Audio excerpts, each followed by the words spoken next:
জিবরাইল, তুমি কি জানো না আমি যে আমার বন্ধুকেই খুশি করতে চাই।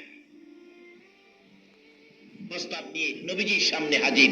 ইয়া রাসূলুল্লাহ, সুন্দর প্রস্তাব আপনার জন্য ফাঁস হয়েছে। কি প্রস্তাব? আপনার দেহ মুবারক আল্লাহর আরশের ডান পাশে দাফন হবে। আপনি খুশি হন, কবুল করুন। আমার নবী খুশি হয় না, কোনো কথাও কয় না। আল্লাহু আকবার বলুন।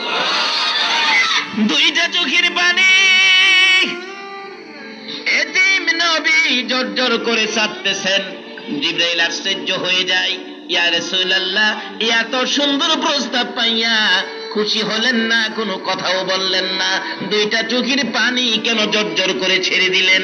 আমার নবী বলেন, জিবরাইল রে, কেন ছেড়ে দিলাম চোখের পানি? শোনো, আমার দাফন হবে আল্লাহর আরশের ডান পাশে। তোমার কাছে খুশির খবর হতে পারে, কিন্তু আমি নবী এই খবরে খুশি হতে পারলাম না। হুজুর কেন পারলেন না? জিবরাইল, আমার দাফন যদি আল্লাহর আরশের ডান পাশে হয় রে, আমি জানতে চাই আমার গুনাহগার এতিম উম্মতের দাফন কই হবে? আমার উম্মতের দাফন কই হবে? জিবরাইল বলেন, ইয়া রাসূলুল্লাহ, আপনার উম্মতের দাফন এই জমিনের মধ্যেই হবে। আমার নবীর কান্না আরো বেড়ে গেছে। রে জিবরাইল, না রে, আমি সইতে পারি না রে জিবরাইল, আমার উম্মতেরা এই জমিনে পড়ে থাকবে, আমি নবী আরশে থাকবো, উম্মত ছেড়ে আমি নবী থাকতে পারবো না। রে জিবরাইল, আমার পক্ষ থেকে একটা প্রস্তাব আমার প্রভুর দরবারে তুলে ধরো।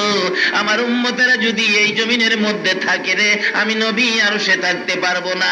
আমার পক্ষ থেকে প্রস্তাব আমার প্রভুর দরবারে তুলে ধরো। আমার উম্মতেরা যদি এই জমিনে থাকে, আমি নবী আরশে যাব না, আমি আমার গুনাহগার এতিম উম্মতের পাশে এই জমিনের মধ্যেই থাকবো।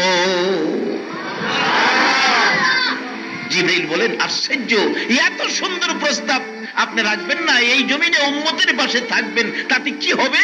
উপকারটা কি হবে? আপনার কেমন লাগবে? শান্তি কেমন পাবেন? একটু বলুন তো। আমার নবী বলেন, জিবরাইল শোনো, বাচ্চা, ছোট বাচ্চা যখন মায়ের কাছে থাকে, মায়ের কাছে বাচ্চা থাকলে, মা বাচ্চা নিয়ে ঘুমাইলে মার কলিজায় শান্তি লাগে।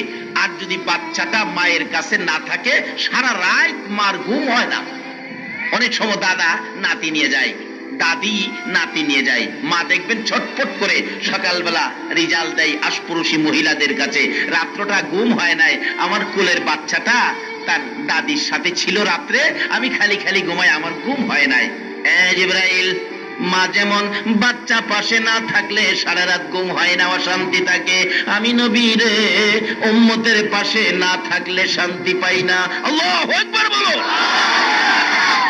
জিবরাইল, শুধু তাই নয়, দুনিয়ার জমিনে দেখেছি মুরগি যখন বাচ্চা ফোটায় রে জিবরাইল, মুরগি যখন বাচ্চা ফোটায়, বাচ্চা নিয়ে মা মুরগটা সমাজের মধ্যে ঘুরতে থাকে, ঘোরাঘুরি করে।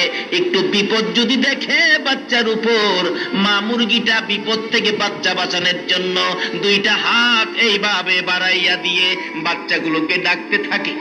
বাচ্চাগুলো মায়ের ডাকে সাড়া দিয়ে দৌড়াইয়া মায়ের পাখার নিচে আশ্রয় নেয়। মা বাচ্চাগুলো বুকে লইয়া বড় শান্তি পায়। জিবরাইল, আমি নবীর মন চাই সোনার মদিনার মাটিতে শুয়ে থাকবো রে। তামাম পৃথিবীর আমার উম্মতের যদি কোনো বিপদ দেখা দেয়, আমার মন চাই উম্মতের জন্য দুইটা হাত মদিনার জমিন থেকে বাড়াইয়া দিব।